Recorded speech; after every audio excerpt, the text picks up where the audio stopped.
जैसा कि मैंने कल ही बताया था कि ऐसे जिहादी सोच रखने वाले लोग पैदा ही क्यों होते हैं।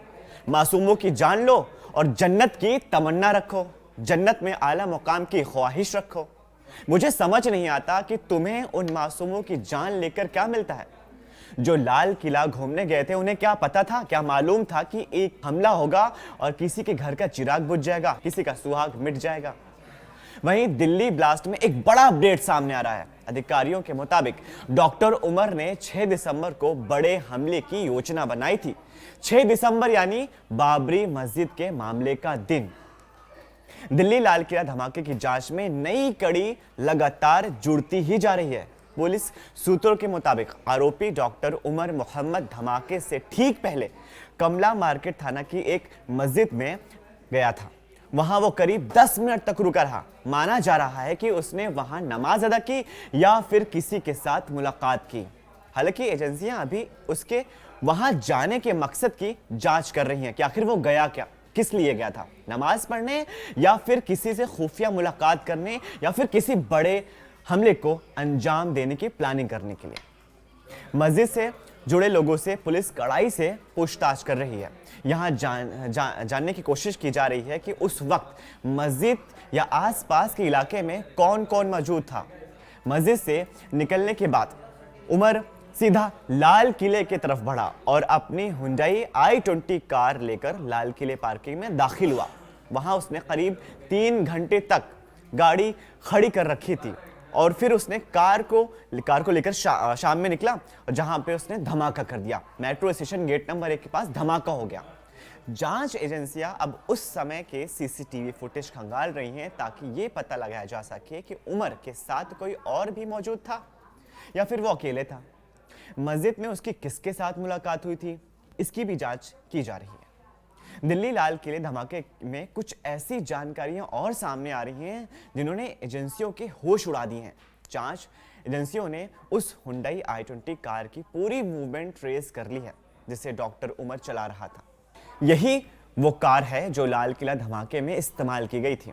सूत्रों के मुताबिक आरोपी ने धमाके से पहले दिल्ली के 6 जगहों पर 12 से ज्यादा चक्कर काटे थे, यानी वो लगभग आधी दिल्ली घूमता रहा और वो भी पूरी प्लानिंग के साथ। या तो वो रेकी कर रहा था या फिर किसी ऐसी जगह की तलाश कर रहा था जहां ब्लास्ट को अंजाम दिया जा सके। जिन इलाकों में आरोपी उमर गया उनमें south east Delhi, east Delhi, central Delhi, new Delhi district, north Delhi और नॉर्थ वेस्ट दिल्ली शामिल है। जांच कर रही एजेंसियों का कहना है कि उसने जानबूझकर लंबा सफर किया। पुलिस सूत्रों के मुताबिक उमर जिन प्रमुख जगहों पर गया उसमें नाम शामिल है नेता Subhash place, Ashok Vihar, Connaught place यानी सीपी जिसको राजीव चौक भी कहा जाता है, रंजीत फ्लाईओवर, डिलाइट सिनेमा, शहीद भगत सिंह मार्ग और रोहतक रोड शामिल है। इसके अलावा कश्मीरी गेट जहां पर काफी भीड़ भाड़ होती है, जहां से हर जगह की बसें मिलती हैं, वहां भी एक भीड़ भाड़ वाला काफी इलाका है। दरियागंज और लाल किला इलाके में भी उसकी मौजूदगी देखी गई है। भीड़ भाड़ वाले इलाके में जाना छलावा है या साजिश, ये आगे की जैसी जैसी जानकारी जहां से एजेंसियां खुलासा करती जाएंगी ये सामने आता जाएगा। सीनियर अफसरों के मुताबिक उमर ने जानबूझकर भीड़ भाड़ वाले और हाई ट्रैफिक वाले इलाके से गुजरने का रास्ता चुना। इसका मकसद शायद सर्विस लांस और भ्रमित करना या फिर सुरक्षा कवरेज की जांच करना था। यह भी माना जा रहा है कि उसने ये रूट इसलिए चुना ताकि पुलिस को ट्रैकिंग में देरी हो सके, यानी पुलिस उस तक पहुंच ही ना पाए और पुलिस तब तक उस तक पहुंचे भटक जाए। सीसीटीवी फुटेज से एक बड़ा सुराग खुल के सामने आ रहा है। अब सामने आए एक नए सीसीटीवी फुटेज में उमर को बदरपुर टोल प्लाजा से गुजरते हुए देखा गया है। वो कार चलाते एक समय मास्क पहने हुआ था। यही वो गाड़ी थी जो कुछ घंटे बाद लाल किले धमाके में तबाह हो गई। ये फुटेज अब जांच एजेंसियों के लिए सबसे अहम, सबसे बड़ी सबूत बन के सामने आ चुकी है। टीमें अब कई जिलों के कई घंटों की फुटेज खंगाल रही हैं ताकि उमर की सटीक टाइमलाइन और मूवमेंट का नक्शा तैयार किया जा सके। जांचकर्ताओं ने बताया कि टोल गेट्स, कमर्शियल हब और प्रमुख सड़कों से जुड़ते हुए कार के फुटेज से उसकी एंट्री और एग्जिट रूट्स लगभग तय कर लिए गए हैं। शुरुआती जांच में ऐसा लग रहा था कि उमर अकेला ही नहीं था। पुलिस ये जांच रही है कि उसने जिन 12 जगहों का दौरा किया, क्या वहां किसी से मुलाकात की, सामान का अदला बदली की या फिर रेकी की थी।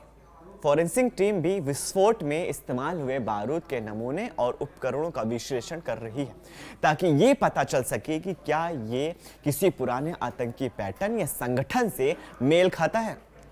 उधर दिल्ली ब्लास्ट मामले में हरियाणा पुलिस को बड़ी सफलता मिली है। फरीदाबाद पुलिस ने उस लाल रंग की इको स्पोर्ट्स कार को बरामद किया जिसकी तलाश कई दिनों से चल रही थी। ये कार फरीदाबाद के खलदावादी गांव के पास एक फार्म हाउस से मिली, जो आरोपी डॉक्टर उमर के दोस्त की बताई जा रही है।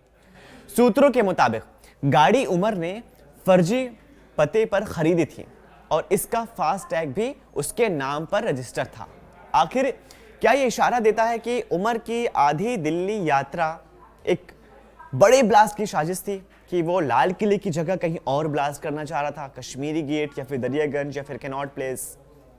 जांच अधिकारियों का कहना है कि उमर का दिल्ली में इतनी जगहों पर घूमना सामान्य बात नहीं है, कोई आम बात नहीं है। ऐसा लगता है कि उसने ये सब जगह ट्रैकिंग से बचने और एजेंसियों को उलझाने के लिए किया था। दूसरी वजह यह भी हो सकती है कि शायद वो रेकी कर रहा था ताकि ये देख सके कि सबसे कम पुलिस कहां तैनात है, कहां हमला करना आसान होगा, जहां टीम नहीं है पुलिस की वहां हमला कर दिया जाए। टीमें अब हर लोकेशन के टाइम स्लैप और डेटा एनालिसिस के जरिए यह पता लगाने की कोशिश कर रही हैं कि क्या उमर को किसी भी बिंदु या सहायता का संसाधन मिले थे।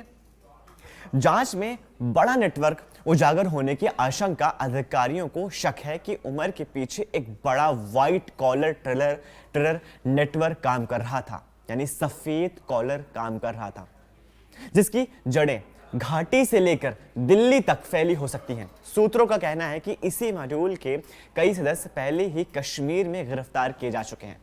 फिलहाल एजेंसियों की नजर उमर के संपर्क सूत्रों, डिजिटल ट्रेस और कॉल रिकॉर्डर्स पर हैं।